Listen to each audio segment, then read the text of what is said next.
the political parties have not been able to help themselves to achieve the internal party democracy. And they are now allowing the judiciary to clean up the dirty mess they've left for themselves. And that's why, whilst other climes and jurisdiction will talk about political questions coming from party issues, the judiciary in Nigeria is invited to intervene. So whether parties have complied with their constitution, whether they've been able to conduct their elections, whether they've been able to conduct their primaries the way they ought to conduct them, amongst others. These are so many issues that the court has been invited to intervene, and that takes them, going by the electoral law, takes them about 180 days. And you can imagine the time frame wasted in trying to clean up what the political parties have not been able to achieve on their own. But going into the main issue of post-election disputes, I believe that the judiciary, they fared fairly well, because what would have been the contrary is that it will be resort to violence or mob action or anarchy, as the case may be. But because of the intervention of the judiciary, I believe that it has helped to stabilize the polity to a very large extent, because people now feel that win or lose, agree or not, they have an option, and the option is to go before the judiciary. And what have the judiciary been able to achieve? They've been able to have a blend of both technical and substantial justice. They've been able to rigorously interpret the electoral laws and the constitutions as it affects election. They've also been able to ensure that where parties are announced or candidates are announced in a way and manner they ought not to be, that it can be reversed.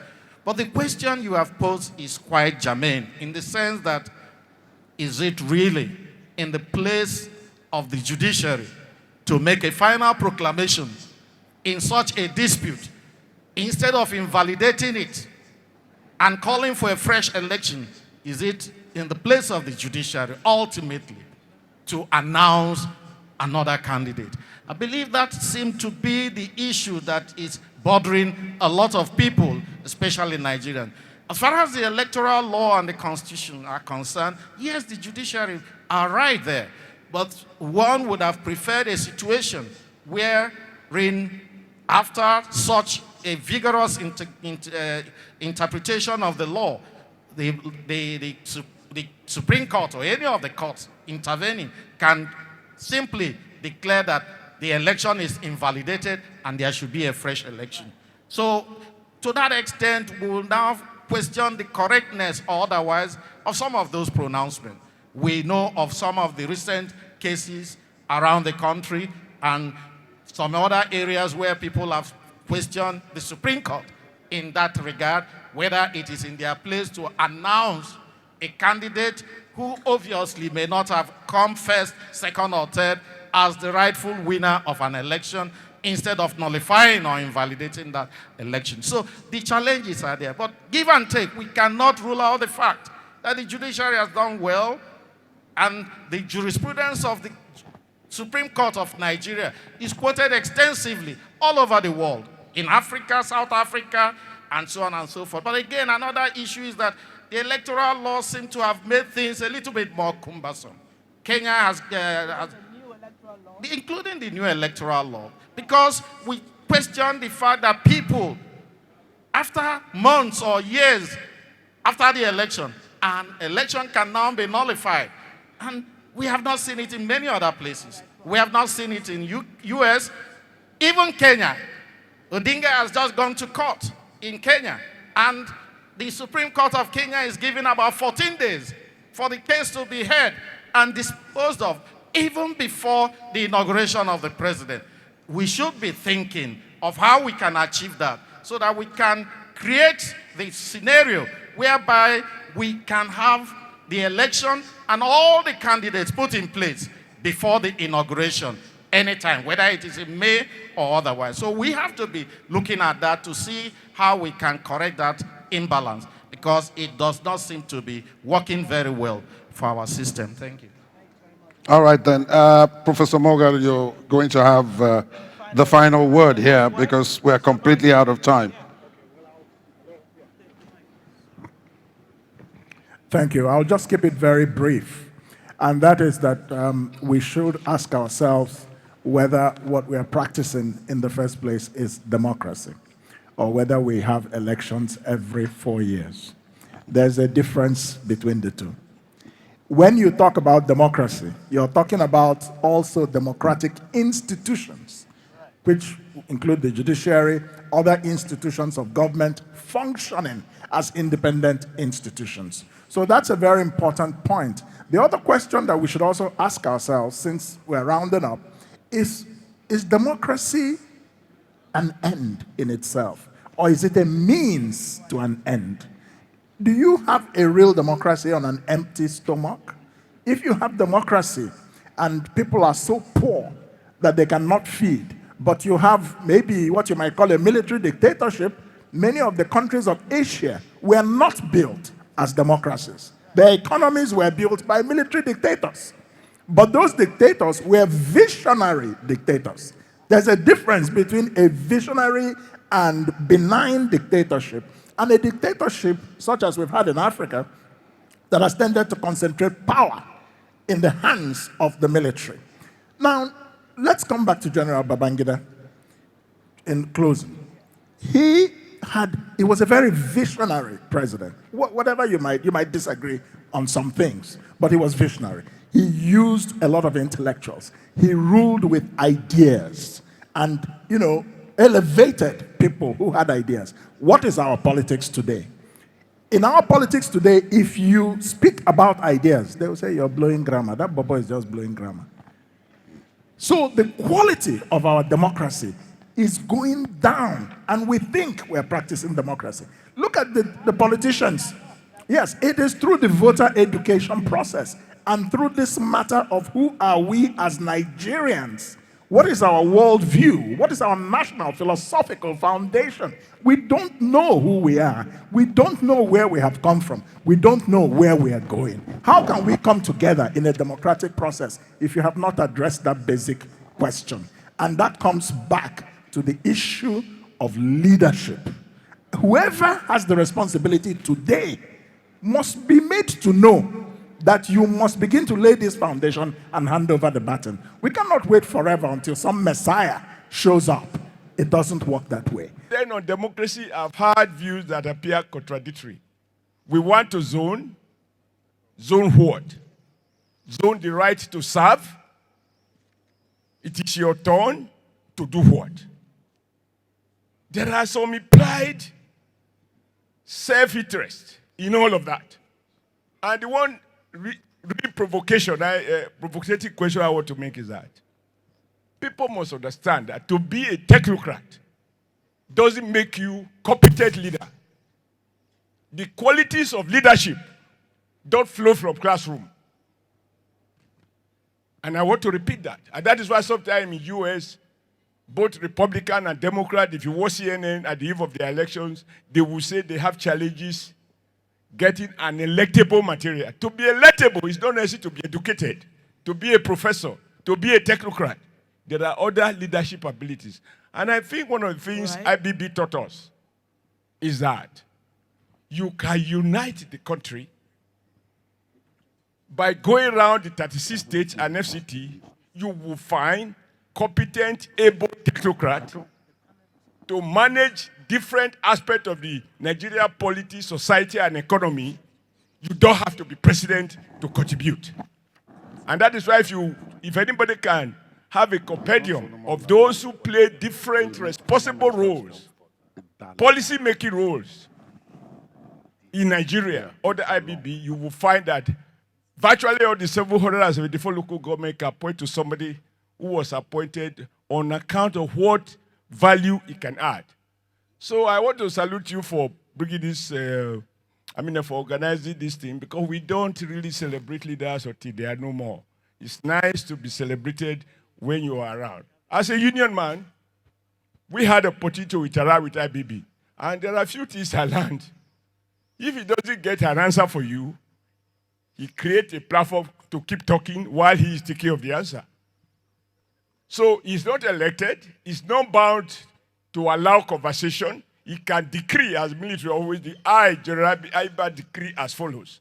And it's a law. But the country was encouraged to debate and debate and debate. And to be honest, not to debate. We are all somehow guilty. So I want to appeal to the panelists, because when I listen to people talk about it, I spent all my life until I became a governor interrogating power, questioning some of the decisions. And one of the IPB legacies, I'm not sure I agree with it or I don't agree, but he was a thinker. He believed that government cannot continue to run everything and set up TCPC or whatever it was to do privatization of what can be privatized and government hold on what it can do best.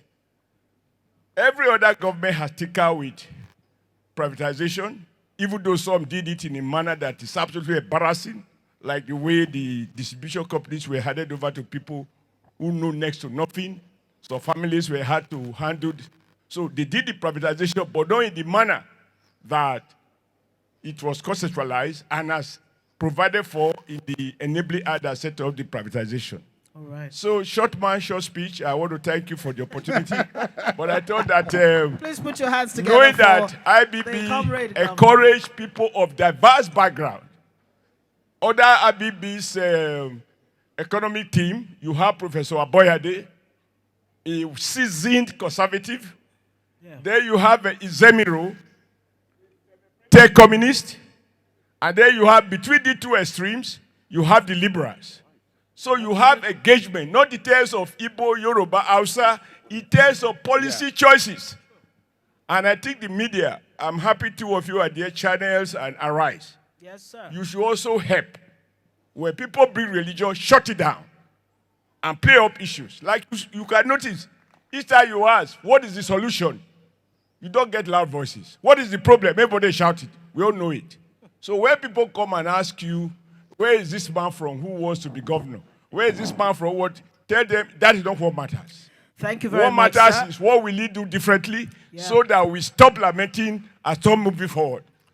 Stop agonizing and start organizing. Nigeria will go on. Now I'm not here to lament. We have a future. And my children must have a future. And it's a duty that we must to perform. I'm listening attentively to the discussion of the panelists. But I think the missing link here is we are discussing about addressing the problems of this country. I'm talking about the future. And I think the future should be education. Because if there is any legacy left for us by the colonialists, it's education. And if we interrogate today, where is education in Nigeria? It remains a very big question. Therefore, I think it is about time all stakeholders in this country come together to try to see how we bring an end to the endless crisis in the educational system, especially the ASU strike. Because as I speak here, I am a victim of ASU strike. I spent 9 years in the university, so instead of 5 years. To God be the glory forever and ever. Amen. The chairman of this very unique occasion, ladies and gentlemen, I want to appreciate the presentation by my lecturer, Professor Jibo, and the panelists. I appreciate your intellectual sagacity. I just want to quickly make this very short intervention that when I was growing up as a child, houses had no fences in Kano, even in the GRAs. What I'm trying to pull out is that the problem of this country, from the elucidation from every panelist up there, is because of the breakdown of value system. When I was growing up in Kano, houses had no fences even in the GRAs. But the value system became devalued. We started building fences. Growing up as a child, the only place I see fences is either a zoo or a prison yard. Gradually, the situation deteriorated. We started having tall fences. It further deteriorated. We started having broken bottles of minerals as barriers on our fences. It further deteriorated. We started having barbed wire. Today, it is electric fence. From the wear of dogs, we now have the wear of hyena, the wear of lions, showing how the entire society have become depleted. The Holy Book says, bring up a child in the way of the Lord, and when he grows up, he will not depart from it. It is our orientation from the family unit level that has completely broken down. And this have not been, it's not an advantage because all our curriculum from primary school to university do not support system. If you see an American child at age 5, he can tell you about the dream of America. That's why when they are singing their national anthem when playing football, you see some of them crying. Because at a kindergarten level, you are taught nationalism. You are taught civic education. You are taught moral philosophy. Even as a child, you already know what it takes to be an American and what it takes to protect America. The only social orientation we have in our education curriculum is social studies. And what does it teach? It teaches you about Jaja of Okpobo, Awolowo of Western Nigeria, Azikiwe of Eastern Nigeria, and Sardauna of Northern Nigeria. And even as a child, you are already indoctrinated with ethnic consciousness. So we must go back. We cannot get it right, whether electoral, political, or economy. Once we don't have the right attitude, the right values, and the right orientation. Nobody teaches you about Nigeria today. Today, history has been taken away from our curriculum in secondary school. It's no longer there. No more vocational studies. No more technical drawing. All the technical schools and colleges are down. These are primary values that we must go and resuscitate. No matter the grammar we speak here, no matter the policy direction we give, once we do not have the right attitude to manage whatever policy, manifesto, or ideology, we will not get there. So my advice is we need to go back to the basics. This attitudinal shift is the primary thing. Because if you don't even know your country, you don't even know how to divide your country. When I was growing up, there is no Hausa, there is no Yoruba. When it was Christmas, I can tell the streets up to the 20th street after my street in Kano. We share rice, and during Salah, we also get tuwo shinkafa. Today, I don't even know who is my immediate neighbor in Metama. These are the value systems that we need to get back to. There is no Boko Haram or bandit today who no human being will pick up a gun and shoot a fellow human being if you're not under influence. Drugs have taken over all our young ones, and the attendant satanic manifestation is what we are getting. So let's get back to the basics, go back to family unit reorientation, then we start from there before we can get to all these big grammar level. Thank you and God bless you. I agree with Dino Melaye's submission, 100%, so I don't need to address it. Let me speak to His Excellency, former Governor Oshiomhole, on the matter of zoning. I want to make an important clarification. Everybody here knows that I have offered myself in the past and was a presidential candidate in the 2019 election. And even in the 2023 cycle, I also offered myself in the context of my political party, but did not get the ticket for reasons that my resignation letter from the political party stated very clearly, and which was what Dr. Babayo was referring to. And the reality is that many political parties, especially the smaller ones, that many of us had thought would be effective counterweights to the APC and the PDP, because we were not happy with what people saw as political corruption in APC and PDP, and so we decided to try alternative vehicles. I can tell you flat out that many of these parties are worse than the big parties we complain about. Let me explain. There was because Henry Kissinger once said that the reason that the politics of the academia is so vicious. Remember that Henry Kissinger was a professor at Harvard and then later became the National Security Advisor and Secretary of State of the United States. And so reflecting on his time in academia, he said, the reason the politics of the academia is so vicious is precisely because the stakes are so small. Maybe people are fighting to death about who will become the head of department.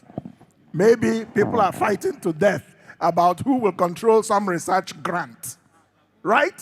So extrapolate this to the national political situation and you will get what I'm saying. Many of these parties, not all, I'm not saying all, but many, they're not even serious about winning elections. Certainly not the presidential election.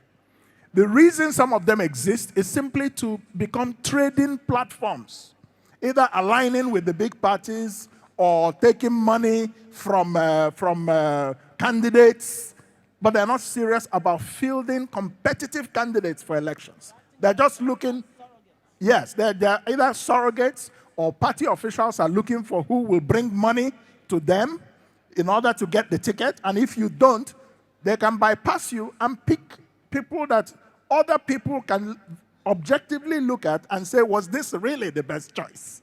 Do you understand what I'm saying? So this is the point that I was trying to make concerning that particular issue about our democracy. Many of our political parties are not serious.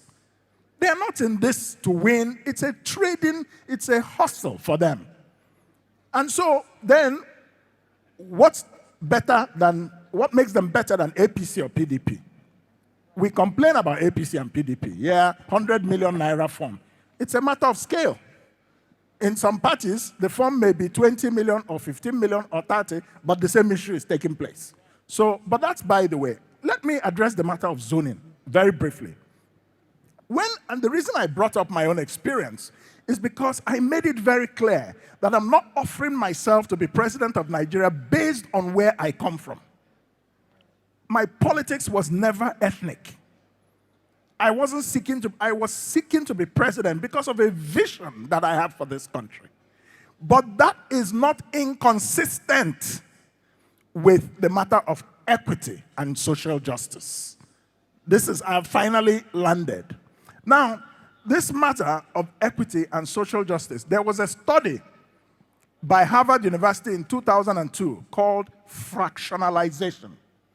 That study empirically proved that where there is a heterogeneous environment, the more heterogeneous it is, the more fractionalized the country is. And they showed by empirical study that Japan and the two Koreas are the two most homogeneous countries in the world. And that European countries were also highly homogeneous in their composition. But that African countries tended to be the most heterogeneous countries on earth. Empirically proved. And that is one of the reasons why in Africa there is a lot of division. And democracy can, if it is not very well managed, contribute to fractionalization. How do you solve that? You can develop a democracy that suits your own local environment. And that is where this zoning matter came up. You also have to look at the matter of constitutional restructuring. Because the only way you manage a big, diverse federal state is through a federal system.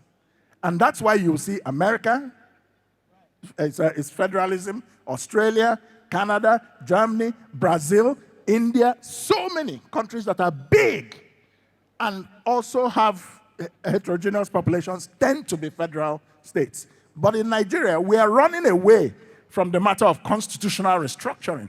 Then we're not serious. So that's why we must come back to that matter, and then we must come back to the matter of zoning. In the matter of constitutional restructuring, we can look at, it's a debate, we can look at, should the presidency, for example, rotate across the 6 geopolitical zones? Switzerland is a confederation. The presidency rotates every 2 years to every one of the 26 cantons in Switzerland. Are you more developed than Switzerland, that recognizes the fact that there are French Swiss, there are Italian Swiss, there are German Swiss, and then you have the romanced? So in Nigeria, we tend to, I don't believe in running away from issues. Let me say, today has been a day. I will give a meaning before I drop. The celebrant, distinguished visionary leader, a father, an elder statesman, the chairman of the occasion, and his wife, distinguished senior sons and daughters of Nigeria, particularly General Moghalu and General Akilu, senators serving and retired,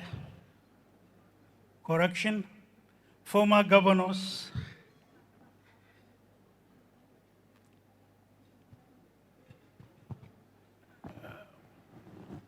senators or members of national and state assemblies here present, fellow brothers and sisters here present as candidates and running mates, ladies and gentlemen. First of all, to me, it is an honor to be here. It is an honor indeed at this point in time for me to have emerged as a candidate of my own party, Action Alliance. And then on the second hand, the invitation to honor this occasion of a leader that we saw at work in peacetime and in crisis time. But let me say in a nutshell, that for the number of years some of us were exposed, seeing his work at a close range, we know he was a school to seniors and juniors.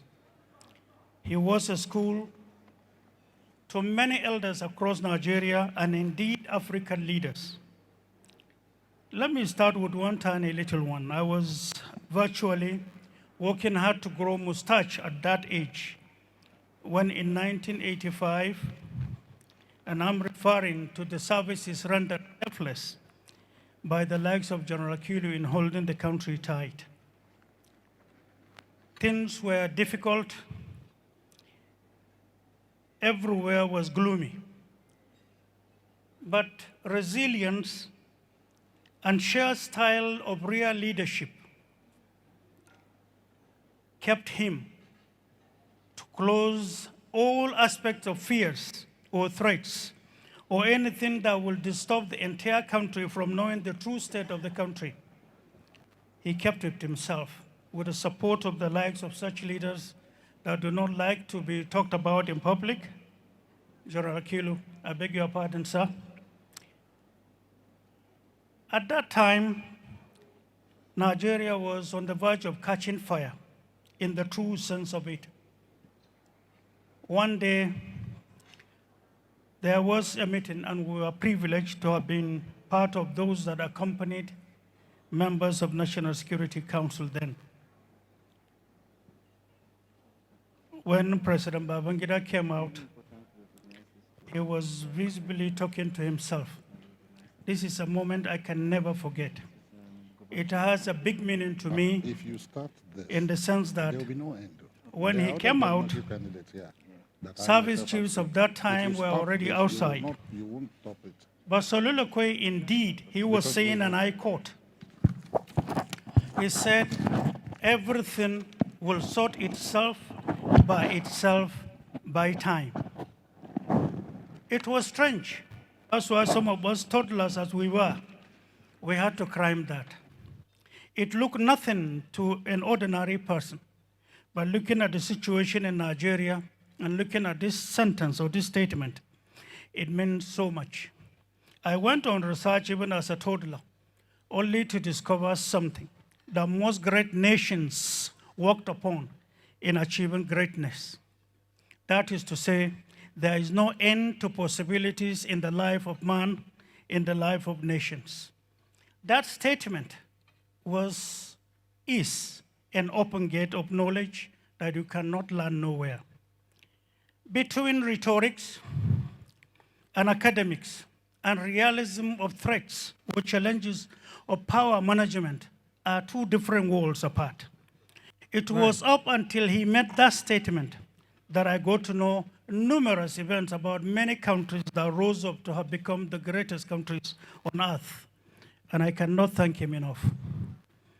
Second was when at a later date or years after that event, another thing happened in Nigeria.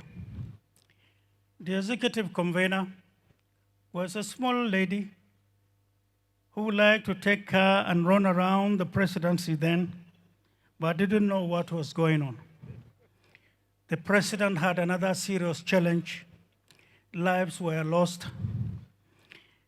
All I'm trying to say here is the fact that he faced challenges in 1990, and may also rest in peace, the former First Lady, who, from the events of that time that I do not want to go deep into, but drawing at the lesson I want to mention, is to say that the event of that time brought fear, direct, looking for lives.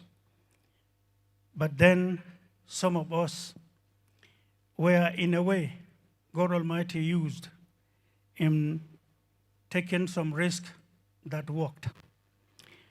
Now, the siblings of the... Sorry, you have a minute, sir. Thank you very much. Either, if you say 2 minutes, I thought you are referring to African 2 minutes. The relevance of what I'm talking about, I think are important for you to consider one more African minute. That's now, fine. finally, let me say that out of numerous events that had happened during his tenureship are exactly what all of you have summarized. That's all I'm trying to say. You have summarized his legacies, and most of you are going deeper into it, and you are looking at him differently. If his legacies were to be discussed in 1993, shortly before he left office, we wouldn't have gotten these details. Here is a country full of intellectuals who, in most cases, totally robotic, seeing the left side of the person that is in power. That's all I'm trying to say. Now, today, if President Babangida is to contest 2023 election, from the summaries you have all given from the guest speaker to the panelists, to all the speakers we have heard since morning, it shows he is much more needed now in Nigeria than before. Fantastic. And finally, that is to say, when Nigeria sit in retrospect, examine our flaws and achievements of yesterday, it is certain that will be the beginning for us realizing who we are. If there is no national retreat, we will not understand who we were. And one of the major challenges is the fact that there are too many actors in one particular scene and at a particular time. What you see is dust and rowdiness and no result or direction for us to see. I'm confident this country will be different. I'm confident the schools we have heard from him that we are celebrating today, I think there is so much from knowledge and wisdom that will drive us through. We are in Action Alliance, privileged to be here, but we know most of the legacies he left in office and from the tower of wisdom he occupies today, we are tapping from it, and we are sure that and many more that we have garnered will present in us the qualities required of Nigeria at this point in time. And finally, so that you wouldn't raise. In most cases, you used to hear countries like America giving Nigeria a certain period of time for the country to break. Let every intellectual open his brain and think deeper.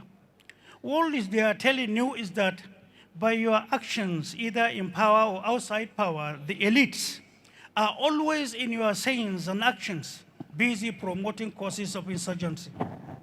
But the resilience of the poor man, of him that is on the street, is actually what is keeping Nigeria. For example, the panelists as you are, how many of you, from whichever part of the country you are, pick telephone to call the other from the other side in discussing Nigeria's security, welfare, and well-being? You haven't, but you have accused leaders. And I'm sure you haven't. Most calls are from personal interest, not national interest, not Nigeria's unity, security. So if we have to keep Nigeria together, challenge leadership from the point of view of four things. When you are looking at Nigeria from home and from the international scene, Nigeria's security, economy, Nigeria's relevance, the word relevance and all it takes.